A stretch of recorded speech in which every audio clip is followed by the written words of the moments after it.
Hey, welcome back to the Amplified Podcast. It's good to see all of you guys. We are nearing the end of the book of Numbers. Actually, let me see how many chapters we got left. Actually, we have about 5 episodes left. So we are in chapter 25 and chapter 26 today. Today is not all narrative. It's a lot of narrative today. And we're going to get to compare a lot of the numbers that we had put together at the beginning of the book of Numbers. So right when we opened up the book of Numbers, they were immediately explaining how many men or how many fighting men were in each tribe. So that's a snapshot of what Israel looked like when they first came out of Egypt. And now we get to see what they look like right before they go into the land of Israel. And so we'll discuss all that today. We're going to discuss some crazy stuff with Phineas. And honestly, it's not very kid-friendly. And so if you have kids with you, I will do my best to speak in euphemisms. But the Bible is raw. It is, in many ways, unfiltered. And so we're going to see a little bit of that today. And so if you are joining us for the first time, welcome. This podcast is to help you understand the Bible. Maybe you get lost in the weeds of it, lost in the numbers. Maybe it's your first time opening up the Bible and you're trying to understand it. This podcast is for you. Sometimes I get caught preaching a little bit on here. Sometimes we get into some things for our own lives, but a lot of this, if not the majority, is just teaching. And so helping you understand the Bible 2 chapters at a time. So we're going to go through chapter 25 and 26 today. If you're watching this decades from now, awesome. If you're watching this after they've put out the book of Numbers for the Alabaster Bible, I highly recommend getting this to complete your collection. Hopefully you're putting together just like I am. I think I have most of the books in the New Testament, if not all of them. And so it's a great way to read the Bible, especially if it's your first time. And so one thing you may not know, I'm sure you don't know, is it is hot in this room right now. I'm recording this at 4 o'clock in the afternoon near the end of June in 2026. And it is easily like 83 degrees up here in this balcony because we don't keep the whole sanctuary air conditioned all the time. That would eat up a ton of power. And so it's hot in here right now. And I would turn on, I'm looking at 3 different fans behind the window or behind the camera right now. But if I would turn any of them on, you could hear it clearly through the microphone. And so I may move through this pretty quick because it is hot in this mug. So let's go through chapter 25 and 26 together. So go ahead and open up your Bibles. We have just finished the Balaam-Balak discourse. We talked all about the grace and the mercy of God, how the people are time and again rebelling against him, going after other gods, even though they've been rescued by him and him alone coming out of Egypt. And we're going to see them do the same thing again right now. But in the midst of all of that, God uses a pagan king and a pagan witch doctor to actually not only prophesy blessings over Israel, but to prophesy the Messiah who's going to come much later on in Jesus. And so wild story. Highly recommend going back and watching the last 2 episodes because it's a 2-part series. And so let's dive into chapter 25. Here it says this: Israel settled and remained in Shittim, and the people began to play the prostitute with the women of Moab by being unfaithful to God. So let's look at this real quick. If you are listening, I'll do my best to explain this. So the people of God are about to cross the Jordan River north of the Dead Sea. They're going to be heading toward Jericho. The Moabites live on the eastern side of this little mountain range, and so what the Moabites have done is actually a lot smarter than what Balak and Balaam tried to do. So Balak and Balaam tried to just flat out curse the people of God. But what Balak and Balaam, or the Moabites, figured out that they could do, which would be much more effective, is to try to just infiltrate them and get them to turn away from God. Because God's going to defend them from the outside sources. But if they themselves are turning against the Lord, God don't like that. And the Moabites, at least, are smart enough to figure that out. And so right before they cross over the Jordan toward Jericho, the Moabites are trying to move in and, bring all of their idolatry with them. And the Israelites are going to fall for it, hook, line, and sinker. And so it's typical, par for the course in this case. It says this, for they invited the Israelites, that's the Moabites, they invited the Israelites to the sacrifices of their gods. And then the Israelites ate food offered to idols and bowed down to Moab's gods. Shocker. So Israel joined themselves to Baal of Peor in worship, and the anger of the Lord was kindled against Israel. One of the elements that's a part of this as well, it's not just eating the food and then bowing down the idols. There's actual sexual union that happens at these pagan worship sites to join the people physically to their gods and to these false pagan worshipers. And so this goes beyond just,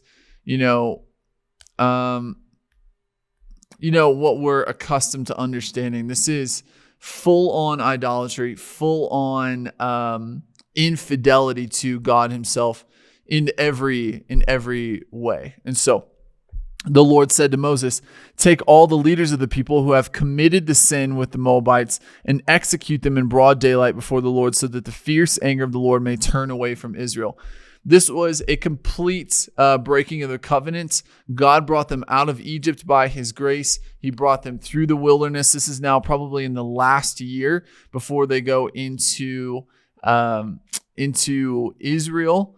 And God is taking care of them all along. It's likely that the same people that are worshiping these pagan gods and joining themselves to these pagan women ate manna for breakfast that morning. So literally saw the blessings of God on the ground that morning and then immediately turned to other gods. It's crazy.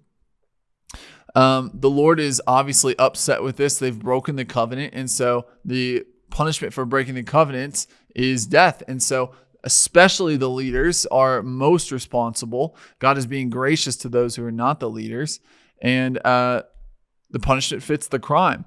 So Moses said to the judges of Israel, each one of you must kill his men who have joined themselves to Baal of Peor in worship. And I did a little math here. So between Moses bringing the people out of Egypt, so Moses brings the people out of Egypt, and then Ezekiel, just for instance, Ezekiel much later on, who is prophesying that the people are going to be taken into exile. So they're going to be taken into Assyria.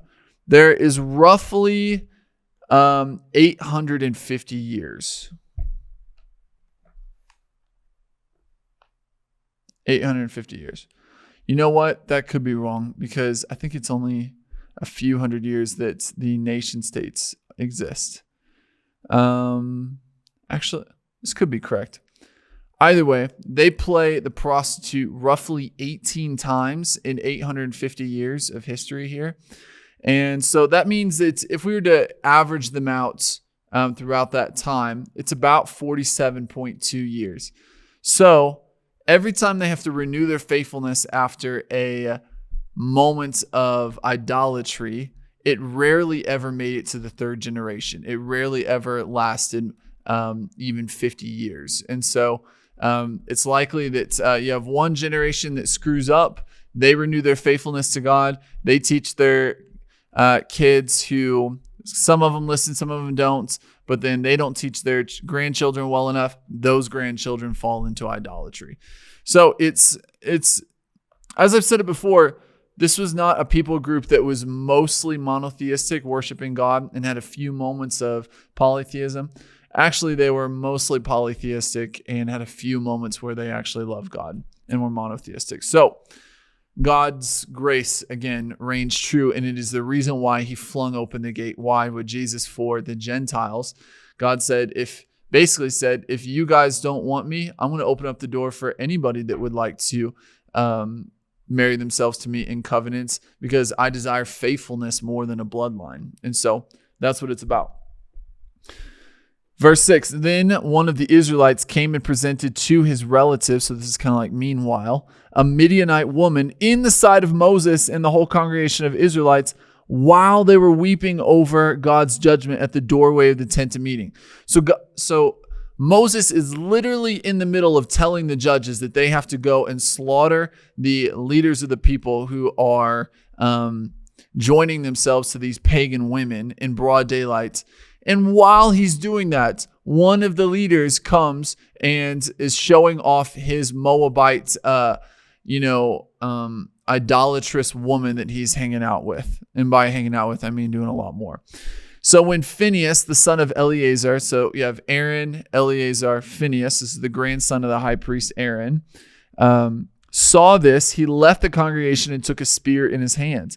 He went after the man of Israel into the tent and pierced both of them through the body, the man of Israel and the woman, and the plague on Israel stopped. Nevertheless, those who died in the plague numbered 24,000. So it sounds like in the middle of them having to go and bring about justice to these leaders that have rejected God completely, there's also a plague that's happening. And in order to stop the plague, they needed to get rid of the sin in the camp. And that was through the leadership. And it's likely, because it says through both man and woman with one spear, that they were in the middle of coitus at the time that they were speared to death. So, wild story. Then the Lord spoke to Moses, saying, Phinehas, the son of Eleazar, the son of Aaron the priest, has turned my wrath away from the Israelites because he was jealous with my jealousy among them. God is a jealous God. He wants Israel all to himself in the same way a husband and wife want the other person all to themselves. He's saying, Phinehas felt that same jealousy on the inside of him that I do. Therefore say, behold, I give Phinehas my covenant of peace. It shall be for him and his descendants after him a covenant of an everlasting priesthood, because he was jealous and passionate for the unique honor respect owed to his God, and made atonement for the sons of Israel. So God, in his love for this moment that Phinehas is showing of justice and jealousy for the righteousness of God, he has promised him the everlasting, that your family will always be in the priesthood.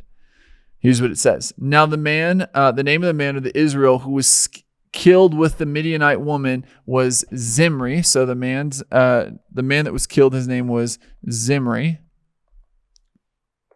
the son of Salu, a leader of a father's household among the Simeonites. That's going to be important.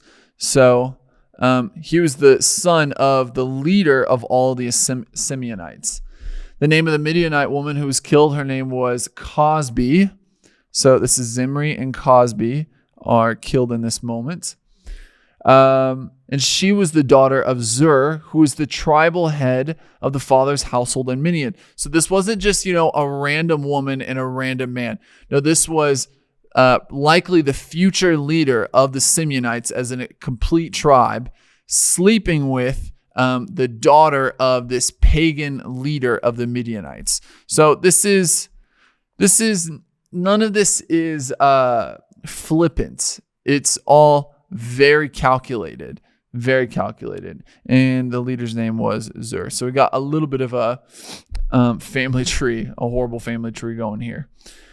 Then the Lord spoke to Moses, saying, provoke hostilities with the Midianites and attack them, for they harass you with their tricks, the tricks which they have deceived you in the matter of Baal of Peor, in the matter of Cosbi, the daughter of the leader of the Midian, their sister, who was killed on the day of the plague because of Baal of Peor. So what the Lord is saying here is that this was not just the Israelites rolled into town, they started making friends, and this is just kind of where they ended up after a few months. They were all sleeping together.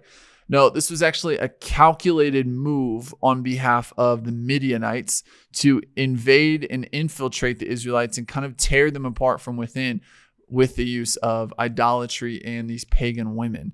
And so God is saying, go ahead and provoke hostilities with them so that they throw the first punch and then you can go to battle.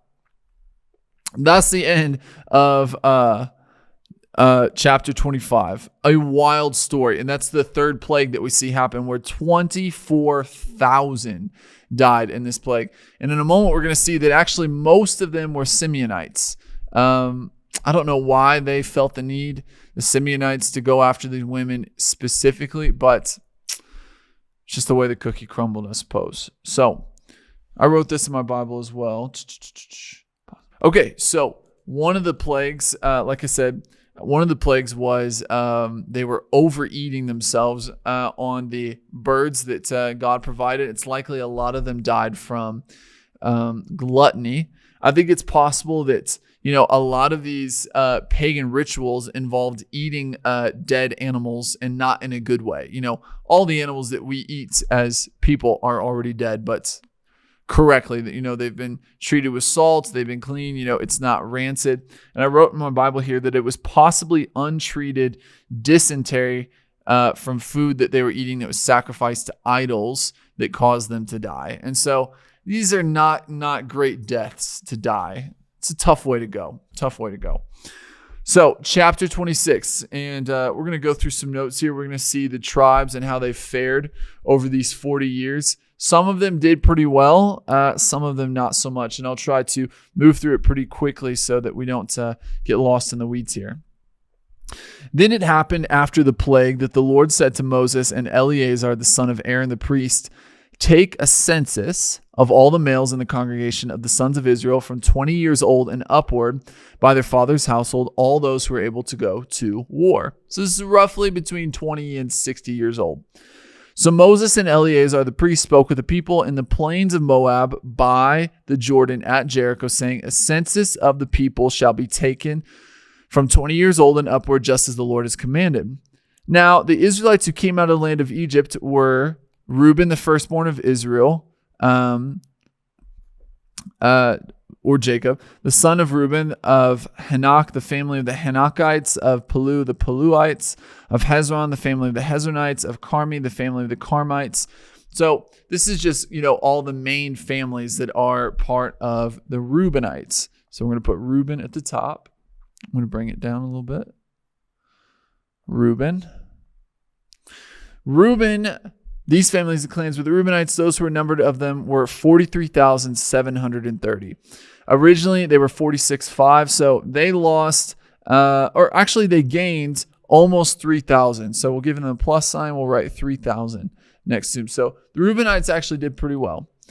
The son of Palu, Eliab, the son of Eliab, Nemuel, Dathan, and Abiram. These are Dathan and Abiram who were called by the congregation who contended against Moses. So even though it was their family that's rebelled against Moses through Dathan and Abiram, they've actually gone up in number, who were contended against Moses and Aaron in the company of Korah when they contended against the Lord. That was Korah's rebellion we talked about a little while ago.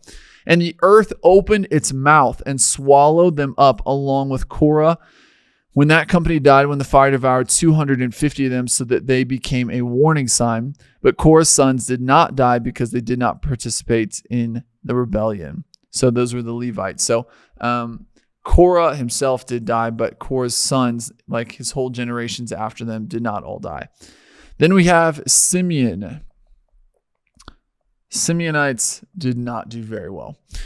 The sons of Simeon according to their families: of Nemuel, the family of the Nemuelites; of Yamin, the Yaminites; Yakin, the family of the Yakinites; and Zerah, the family of the Zerites; of Shaul, the family of the Shaulites. Again, it's just the family breakdown within Simeon. You don't have to worry about all these names. These families, these clans alone of the Simeonites were 22,200. They started off at 59,300. They lost just over, I put a plus sign. They lost just over 3,000. I'm sorry. I'm trying to do two things at once. They lost over 37,000 in their from among their peoples. That's crazy. 37,000. It's likely that a majority of those died in that last plague that we saw, where it says 24,000 died in the plague. That was mostly the Simeonites, I'm guessing, and they lost 37,100 from before. Not doing too well. The sons of Gad, according to their families: of Zephon, the family of Zephonites; of Haggai, the Haggites; of Shuni, the family of Shunites; of Ozni, the family of Oznites; of Eri, the family of Erites; of Arod, the family of the Arodites; and Areli, the family of the Arelites. That's kind of a cool name. These are the clans of the sons of Gad, according to those who were numbered, 40,500. So this is the family of Gad. They started off at 46,650. They lost 6,650 in their family. Not great. Yeah. The sons of Judah were Onan, and Onan were judged by God and died in the land of Canaan. We remember that from Genesis 38. The sons of Judah, according to the families of Shelah, the Shelonites, the Perez, the Perizzites, the Zerah, the family of the Zerites. The numbers of Perez. Remember Perez all the way back in Genesis. This was the incestuous son of Judah. God is still using this family and blessing them and carrying them along, even though they were involved in something so horrific. Of Hezron, the family of the Hezronites, of Hamul, the family and the Hamulites. These families and clans were of Judah, and they numbered 76,500. They started off at 74,600, so Judah actually went up 900, which is great because the other tribes were suffering, right? Yeah. No, sorry, 1,900. Because they went from 74,600 to 76,500. This is the largest of the clans at that time. This is Judah. The sons of Issachar, according to the families of Tola, the Tolites, of Puva, the Punites, Jashub, the family of the Jashanites, Shimron, the family of Shimronites. These are the families of clans according to Issachar. According to those who were numbered, they numbered 64,300 from when they started off in Numbers 1, they were at 54,400. So they also went up about 10,000, which is pretty great. This was Issachar. They went up 10,000. That's pretty good. I love it. The sons of Zebulun, according to their families of Sered, the family of Seredites, of Elon, the family of the Elonites, of Jahiel, the family of Jahilites. The families of clans of the Zebulunites, according to their numbers, were 60,500. They went up about 3,000. This was Zebulun. So, like I said, some of these tribes are doing well. Some of these did not do well at all. Zebulunites went up 3,000. The sons of Joseph, according to their families, were Manasseh and Ephraim. So remember, the tribes are not strictly the sons of Jacob. Joseph counts for two of the families because it gets passed on to Manasseh and Ephraim. The sons of Manasseh, of Machir, the family of the Machirites, and Machir was the father of Gilead. Gilead of the family of the Gileadites. These two actually did pretty well. These are the sons of Gilead, of Iezer, the family of the Iezerites, of Helek, the Helekites, Asriel, the family of the Asrielites, and Shechem, the family of Shechemites, of Shemidah, the family of Shemidaites, and Hefer, the family of Hepherites. Of Zelophehad, the son of Hefer, had no sons. And so this is a story we got to see in, we'll see in Numbers 27 here soon. Zelophehad, I'm butchering this name, the son of Hefer, had no sons, but only daughters. The names of Zelophehad's daughters were Mala, Noah, Hoglah. It's a tough name for a girl. Milcah and Tirzah. These are the families of the clans of Manasseh who were numbered, and of them were 52,700. They actually went up from 32,200. They increased. Manasseh, let me spell this right, Manasseh. Manasseh actually went up 20,000 individuals. That's pretty amazing. Good job, Manasseh. We'll learn just a moment about this particular family that had no sons, where God shows once again that he's no respecter of persons. And though for organizations passed down through the males, if there is no male, God is certainly open to passing it down through the ladies. These are the families of the clans of Manasseh, who were numbered 52,700. These are the sons of Ephraim, the other son of Joseph, according to their families of Shuthalah, the family of Shuthalahites, of Becher, the family of Becherites, Tahan, the family of Tahanites, And these are the sons of Shethula of Aaron, the family of the Aaronites. These families of clans, according to the Ephraim, according to those who are numbered, were 32,500. These are the descendants of Joseph according to their families. So unfortunately, Manasseh did really well. They went up 20,000. Ephraim actually went down 8,000. I don't really know specifically why Ephraim went down. It could have been that they were particularly involved in one of the plagues earlier on. I don't know, but they went down 8,000. So they lost 8,000. Okay. Of the sons of Benjamin, according to the families of Bela, the family of the Belites, the Ashbel, the family of the Ashbelites, of Ahiram, the family of the Ahiramites, of Shephufam, it's a crazy name, the family of the Shephufamites, of Hufam, the family of the Hufamites. The sons of Bela were Ard and Naaman, of Ard, the family of the Ardites, of Naaman, the family of the Naamites. These are the sons of Benjamin according to their families, and those who were numbered were 46,600. So Benjamin did really well.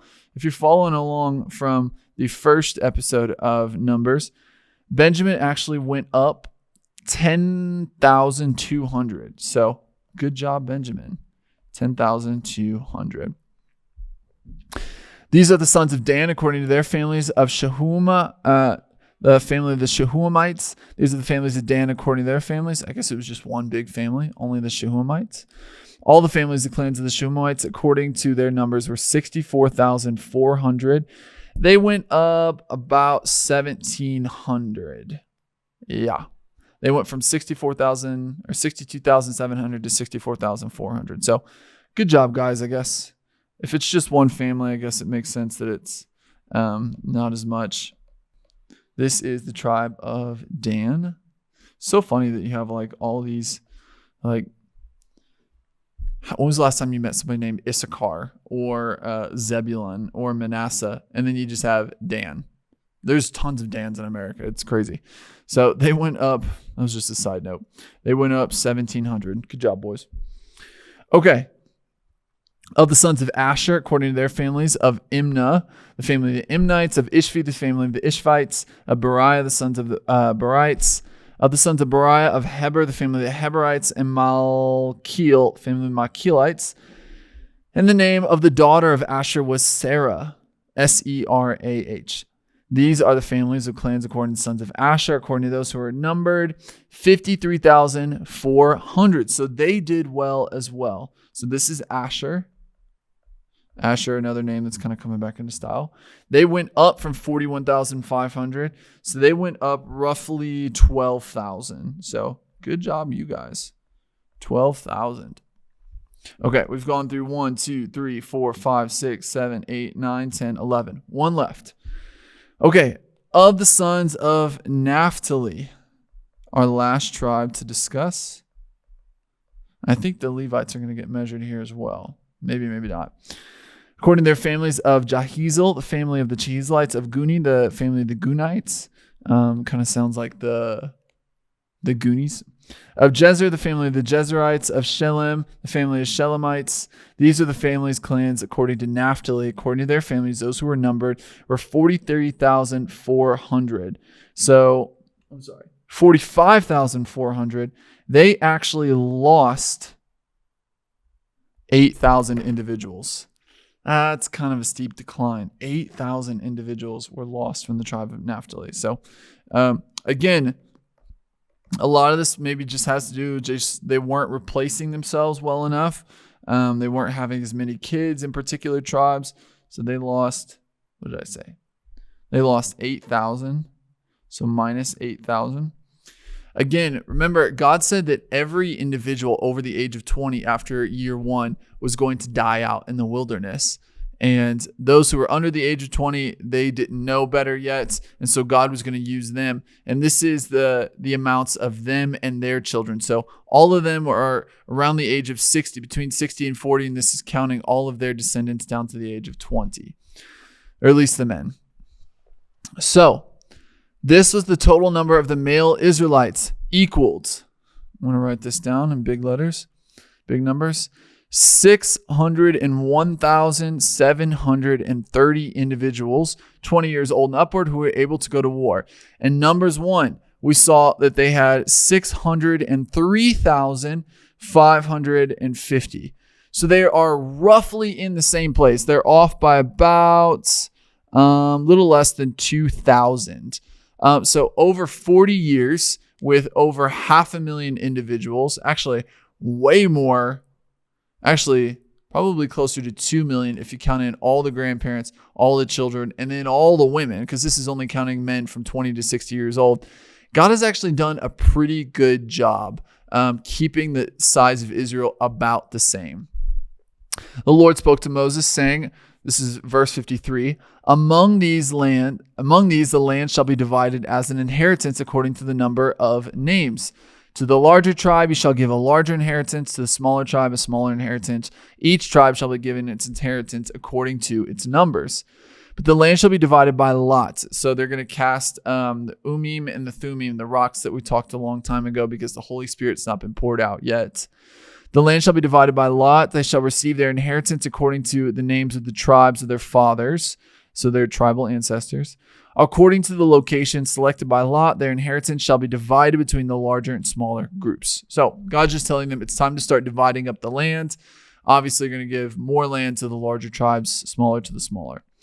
These are those who were numbered of the Levites according to the family of Gershon, the family of the Gershonites, Kohath, the Kohathites, and Merari, the Merarites. These are the families of Levi, the family of the Libnites, the Hebronites, the family of the Mahalites, the Mushites, the family of the Korites, the Kohathites. All right, and Kohath was the father of Amram, so that's Moses' family. The name of Amram's wife was Jochebed. So this is one of the few times we actually get to see Moses' parents' names. So we have Amram and Jochebed. I totally wrote that wrong. Amram and Jochebed. And I said way back in the beginning of Exodus, Jochebed. I said way back in the beginning of Exodus that we don't know the names of Moses' parents. That was an incorrect statement that I made. A correct statement would have been that we don't know much about them, that they were just normal individuals who had a normal child, and that child was used by God to liberate the people of Egypt. And so if you feel like you're just like normal people doing the work of God, you're exactly where you're supposed to be, and God can absolutely use you, because he used Amram and Jochebed to give birth to Moses, and that's pretty cool. So to Aaron were born Nadab, Abihu, Eleazar, and Ithamar. But Nadab and Abihu died in the presence of God when they offered in their ceremonial censers strange, unholy, unacceptable, unauthorized fire before the Lord. We talked about that in Leviticus 10. Those who numbered among the Levites were 23,000, every male from a month old and upward, for they were not numbered among the sons of Israel, since no inheritance of land was given to them among the Israelites.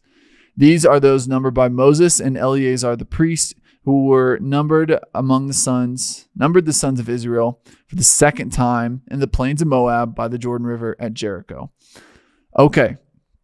But among these were not a man left of those numbered by Moses and Aaron the priest, who numbered the number of Israel the first time in the wilderness of Sinai. So that entire generation, every single man that they numbered the first time has died out.